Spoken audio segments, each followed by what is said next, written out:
In the early days of the 7 Years' War, or the French and Indian War, as it's called in the United States, British colonial forces were experiencing setback after setback.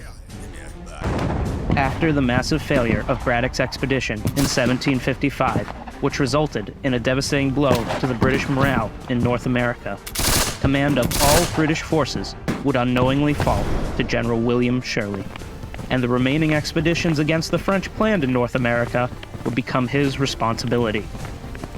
One of those expeditions, the Crown Point expedition, would lead to the largest battle yet seen on the North American continent. William Shirley was born on December 2nd, 1694, in Sussex, England. After practicing law in England for several years, he traveled to Boston, Massachusetts, where he was appointed Admiralty Judge.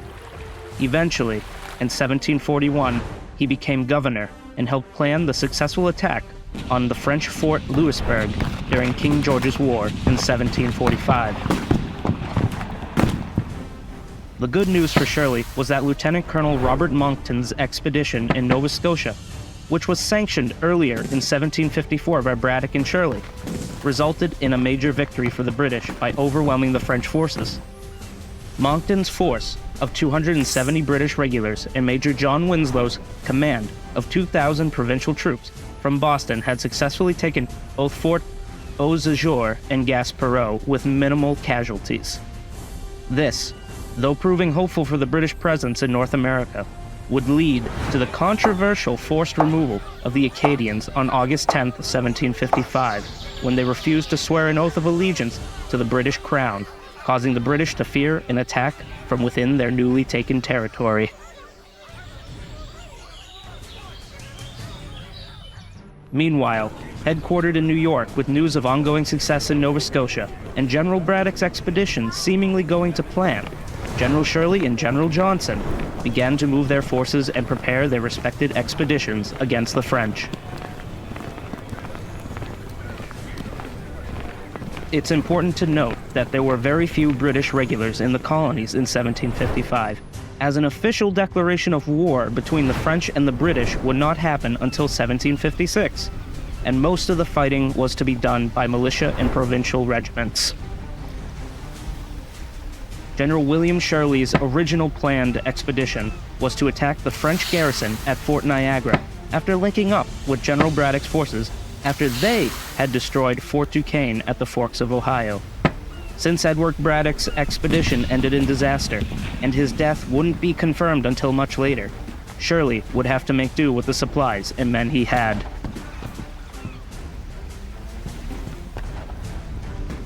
General William Johnson, at the same time, was tasked with assaulting the French at Crown Point by raising men from New Hampshire, New York, New Jersey, Connecticut, Massachusetts, and Rhode Island.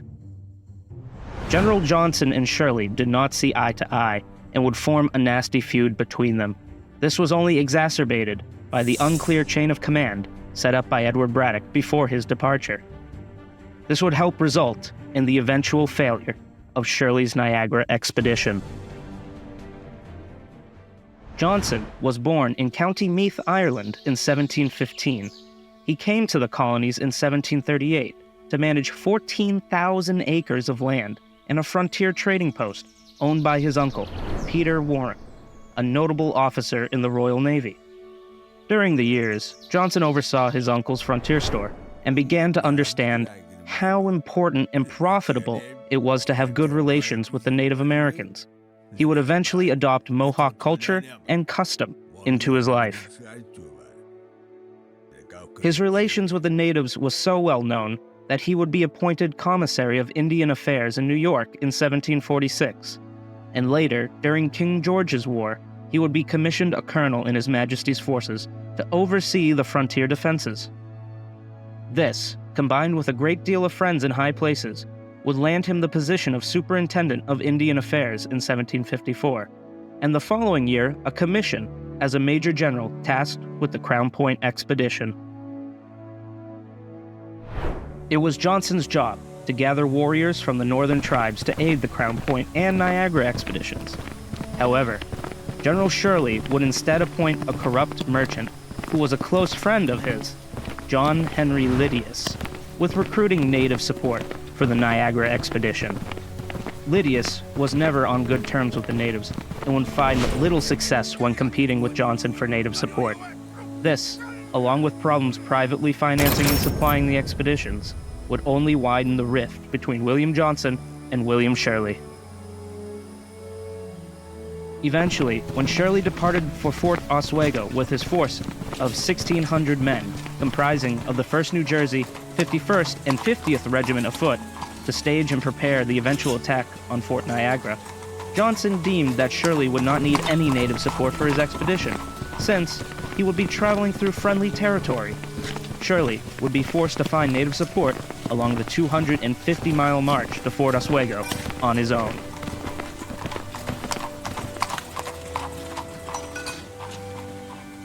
When Shirley and his men arrived at Fort Oswego on August 17, 1755, they found the fort in disarray and only garrisoned by a small, independent company from New York. This, along with an overextended supply line and little native support, would make the capture of Fort Niagara even more difficult. But the worst news was yet to come. Shirley had received word that 50 miles north of Oswego, another French fort, Fort Frontenac, was garrisoned by a force of French militia and natives equal to his own force.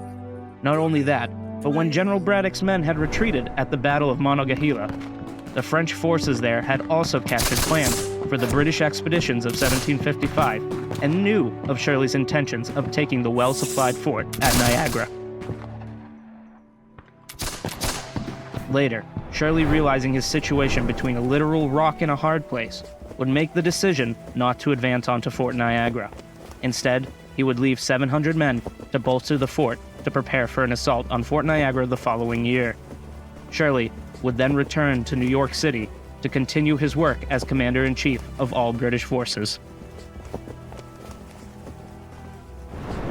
Unfortunately for his men that he left at Oswego, they would be left with little provisions and supply chain issues through the winter and would eventually be captured by Marquis de Montcalm in 1756 at the Battle of Oswego. But even before Shirley would set out on his failed expedition, General Johnson's expedition, unaware of Braddock's death, was already underway.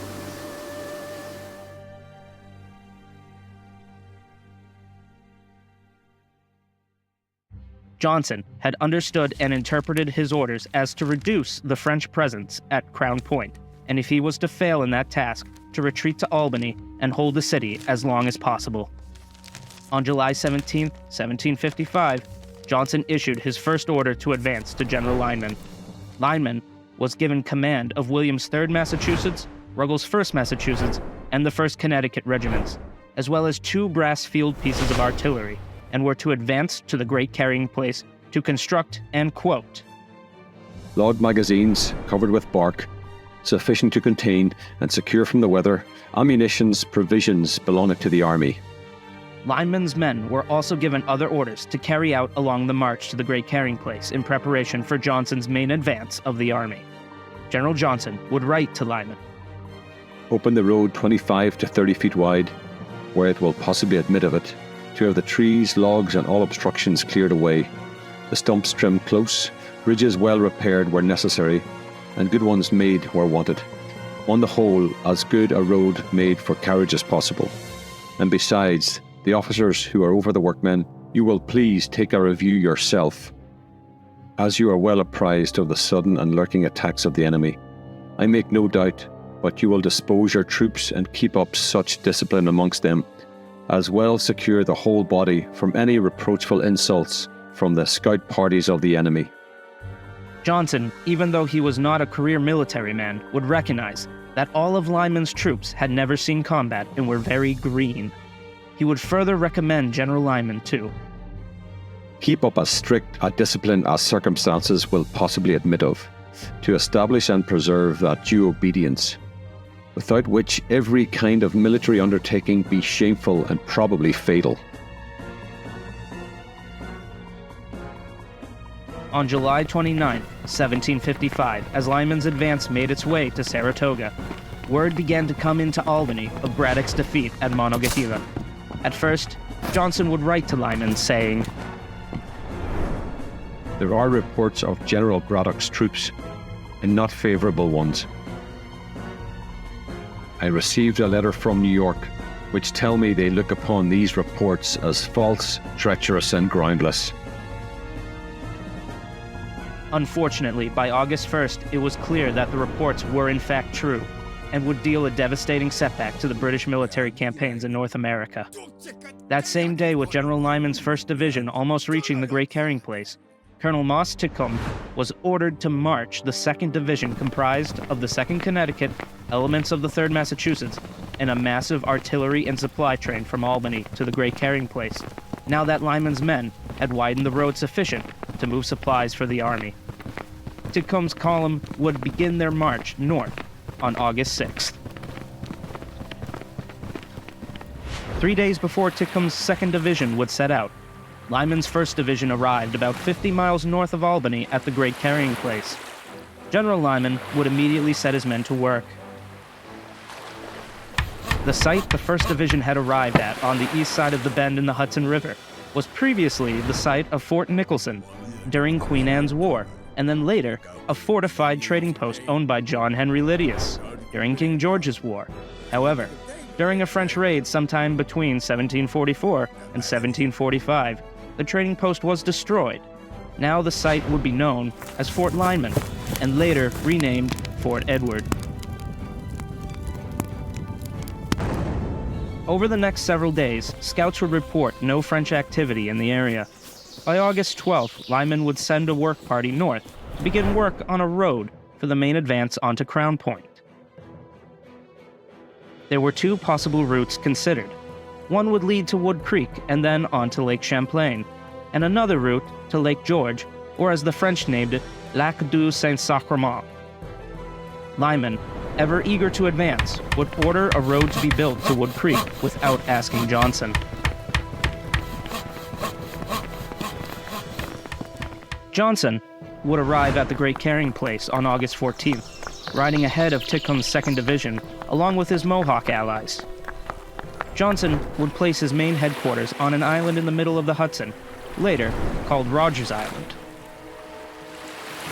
Johnson, seeing that the terrain would pose a significant obstacle to the advance of his army to Crown Point, would order all work on the road to Wood Creek cease, and to explore other alternative routes. Eventually, the route to Lake George was chosen. At the same time, Captain Eyre, the only career British soldier in Johnson's army, who was also luckily spared a possible death at the Battle of Monongahela by being assigned to Johnson, would formally propose a plan to construct Fort Lyman. Johnson would approve of the plan. Construction of the fort would only take about a month, as Lyman's 1st Division had already done a good portion of the work before the plan was officially accepted. Johnson believed the fort would be crucial in defending the Hudson River, as well as a newly constructed road to Albany. By August 17th, all but the 1st New Hampshire had arrived at Fort Lyman.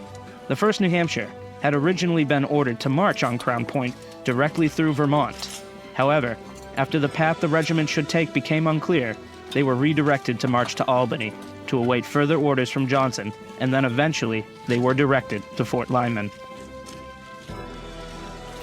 A day before, on August 16th, the commander of the French forces sent to reinforce Canada, Baron de Descaux, arrived from Montreal at Fort St. Frederick, located at Crown Point. He would take command of the 550-man garrison there, along with 1,011 French regulars and 1,412 Canadians, and about 600 native allies.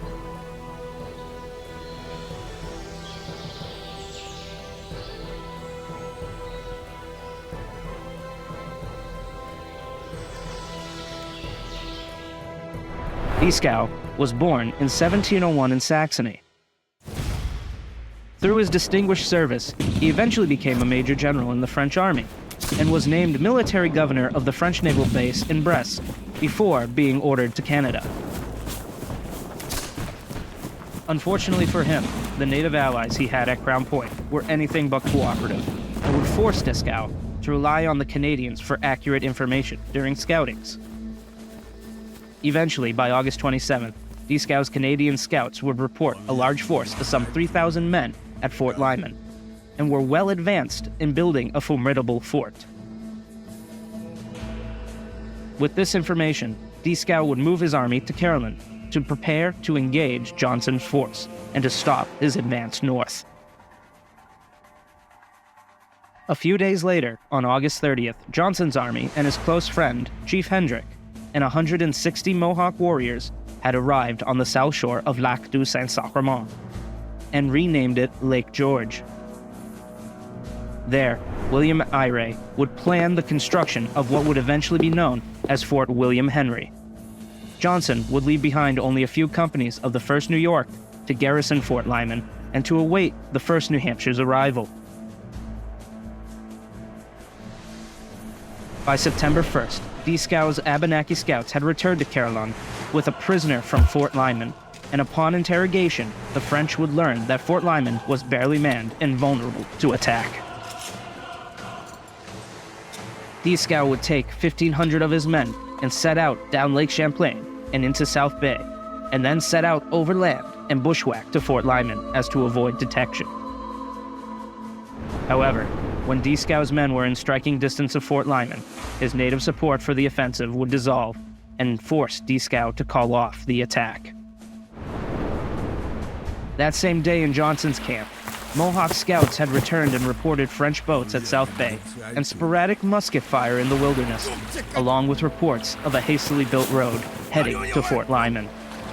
Johnson realized Fort Lyman was in danger, quickly had his secretary write a dispatch to warn Joseph Blanchard, who had just arrived there with his 1st New Hampshire Regiment, of the French presence.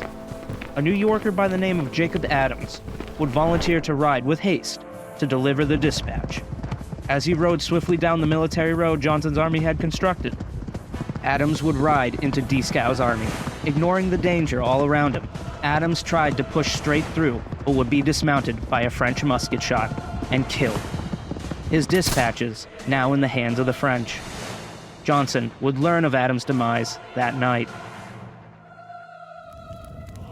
Dieskau, now aware of Johnson's intent to send aid to Fort Lyman, would convene a council of war with his native allies, and they would vote to launch a surprise attack on Johnson's camp the following day. The next morning, on September 8th, Johnson would send a column south to aid Blanchard at Fort Lyman. Leading the way would be Chief Hendrick and his Mohawk warriors, followed by Ephraim Williams with his 3rd Massachusetts, and then Nathan Whitting with the 2nd Connecticut. As the relief column from Johnson's camp marched south, Baron de Dieskau's army was marching north on the same road when his scouts informed him of the column marching straight for them. Dieskau, seeing an opportunity, would set up an ambush that would later be called the Bloody Morning Scout. Dieskau placed his French regulars in line on the road to face the oncoming column, while placing Canadians in the woods to the right, and his native allies along the rocks and trees to the left. It was the perfect setup for the French.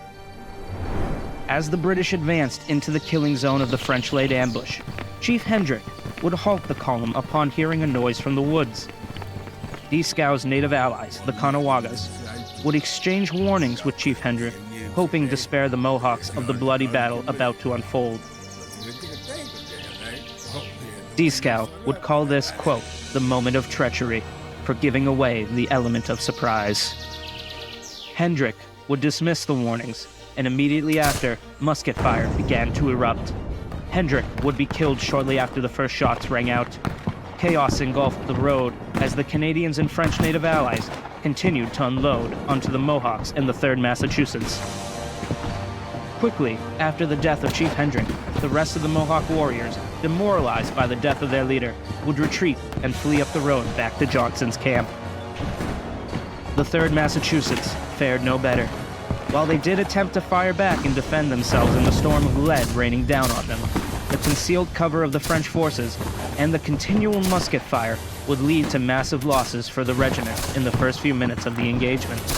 With a majority of the regiment never experiencing combat before, fear would grip the men as they watched from out of nowhere as their comrades were gunned down and would flee at the sight back up the road as well. Colonel Ephraim Williams, seeing his regiment devolve into a desperate situation, would attempt to rally his troops, famously drawing his sword and stand upon a boulder on top of the embankment on the road, hoping to inspire his men. However, as soon as he stood atop that rock, he was shot in the head and died instantly. As the rest of his men retreated, a few of his soldiers would retrieve his body and hide it in an attempt to protect it from desecration from the enemy. Further north up the road, Nathan Whitting and the 2nd Connecticut had been spared the ambush as they had fallen slightly behind. As they continued down the road to the sound of musket fire, the retreating Mohawks in the 3rd Massachusetts made its way past them. Whitting knew something needed to be done. Dieskau's forces were now moving north and pursuing the British. Rallying what men he could from those fleeing, and along with his regiment, his force would engage the French, slowly retreating in orderly fashion while firing volleys. Whitting was able to delay the French and allow those fleeing to make it safely to Johnson's camp. Being only a few miles up the road, Johnson, in his camp, was able to hear musket fire, and soon survivors of the Bloody Morning Scout began to make their way into the camp. This worried Johnson. He ordered Edward Cole and a few men from the 1st Rhode Island to move out and reinforce the men down the road. Cole's men would link up with Whitting and assist in the delaying action. By the time Whitting and Cole's men were about a mile from Johnson's camp, they made a break for it and ran. The delaying action had worked. Johnson was able to organize and prepare the rest of his army by building breastworks, downing trees for cover around his encampment, and placing 2 heavy cannons pointing straight down the road in anticipation of the French advance. Dieskau, now half a mile from Johnson's position, halted his forces' advance and reorganized and redeployed his men. He knew that to carry the day, he would need to continue to push with all possible haste and engage the British. He would order his Canadian militia and native allies to the left and right of Johnson's camp, while his regulars with bayonets fixed would advance straight up the wagon road and meet the British force head-on. A little after noon, Dieskau was advancing again. As the French regulars advanced, Phineas Lyman would recall the sight and say, quote, "Their arms glistened like the sun with their bayonets fixed and as confident, I suppose, of coming straight into our camp and carrying all before them, as ever any army was." The French regulars would halt just out of range and fire by platoon. The British forces answered in kind with cannon, mowing down the regulars in vast numbers, forcing them to the tree line to find cover. Dieskau's Canadian and native troops, seeing a well-fortified British position and on top of the death of their commander, St. Pierre, earlier that morning, refused to advance the attack on Dieskau's order, and instead continued to fire from cover. Not only was Dieskau's situation turning unlucky, but so was William Johnson's. Within the first few moments of the attack on Johnson's camp, a musket ball had wounded his pride and his rear end. With Johnson being carried from the field to an aid station, command fell to Phineas Lyman. Lyman had the forethought during the beginning of the engagement to order the men to conserve ammunition, and he would remark later at how proud he was of the men, saying, "Never men nor mortals fought better in the world." However, not all of Johnson's officers would agree with Lyman's assessment. Peter Raxel later wrote that the men hid or faked illness to avoid fighting. The French regulars in the center continued to try to reform and attempt to advance, but were met with heavy cannon and musket fire each time. They continued to try to break through for the next 2 hours with no success. Dieskau, seeing the attack stalling, would shift his attention to the left and attempt to make his forces advance there. Captain Eyright, while commanding the artillery, saw the French forces shift and push to the left, and ordered that his cannons concentrate fire there. The cannonade, along with some mortars from inside the camp, would stall and hold back the new French advance. Trying to seize the moment, Moses Titcomb, seeing a better fighting position, tried to rally his men to advance, only to be struck and killed by Canadian musket fire. While trying to regroup for another assault, Dieskau learned that many of his native allies and Canadian militia had fled the battle and moved south down the road to loot the bodies from the morning's earlier engagement. As the afternoon wore on, Dieskau would organize one last push. This time, he would lead the attack in the field. While attempting to lead his troops in a clearing, Dieskau received a musket ball to his leg, knocking him to the ground. As he stood back up, he received yet another shot ripping through his knee and hip. Refusing to leave the field, Dieskau would order his second-in-command to reform the regulars and attack. Unfortunately, by that time, all of his militia and native support had retreated, and the regulars were in the process of retiring from the field. With the French forces retiring, the British would capture Dieskau, and unfortunately, as Dieskau reached for his pocket watch, a provincial soldier, thinking he was reaching for a pistol, would shoot Dieskau in the bladder. However, this would not kill him. Johnson, upon seeing Dieskau's position, ordered that his wounds be treated as they were serious. While being treated, Johnson also came to Dieskau's aid again, as several Mohawks were attempting to kill the French commander. By persuading the natives against such an act and posting guards outside Dieskau's tent, he averted the killing. Though the main battle for Lake George was now over, and Johnson's men were treating the wounded and burying the dead, another bloody battle was beginning. Blanchard ordered men from the 1st New Hampshire and some 90 New Yorkers under the command of Captain Folsom and Captain McGinnis to move north up the road and discover the position of the French. As they marched, they could hear the battle unfolding. Folsom and McGinnis decided to abandon their orders of only locating the whereabouts of the enemy and instead assist in the attack and help their fellow soldiers. As they made their way further north, covering about 12 miles, they came upon the scene of the bloody morning scout and several hundred Canadian militia and French native allies who had retreated from the battle at Johnson's encampment further up the road. They were looting the dead and resting by a small pond. Folsom, with zeal, ordered his men forward and engaged the Canadians and natives. As the New Yorkers came up to aid Folsom's men, they would exchange several volleys with the French forces. The exchange of musketry would go on for roughly an hour, the cost heavy for the unexpecting French irregulars. As Folsom's men started to waver, he ordered his men to rush forward. Intimidated, weary, and fatigued, the remaining Canadians and natives fled the battle. According to local folklore, the battle was so costly that it turned the small pond's water deep red, forever naming the battle Bloody Pond. At the end of the day, Johnson's forces had suffered 154 dead, 103 wounded, and 67 missing, as well as the loss of 60 Mohawk warriors, including Chief Hendrick. Other notable deaths include Colonel Ephraim Williams, Colonel Moses Titcombs, Captain Elijah Hawley, and Captain William McGinnis. Johnson recovered from his wounds, opting to leave the musket ball in. While writing his official report of the battle, Johnson would neglect to mention any of Phineas Lyman or Nathan Whitting's actions during the day. By not mentioning either man's actions, the relationship between the three quickly soured, and even angered Johnson so much that later he renamed Fort Lyman to Fort Edward. Dieskau's losses were comparable. The French had suffered 149 dead, 163 wounded, and 27 captured. Dieskau would survive his wounds and eventually return to France, having fought his last battle. He would die of complications from his wounds in 1767. For logistical reasons, the rest of the Crown Point expedition was never carried out. Provincial enlistments were ending, and the Mohawks were returning home. The British would eventually build Fort William Henry on the site of Johnson's encampment, and the French would construct a fort at the north end of the lake at Carillon, later known as Fort Ticonderoga. While the battle for Lake George was the first major victory for the British power in North America, the war was only just beginning.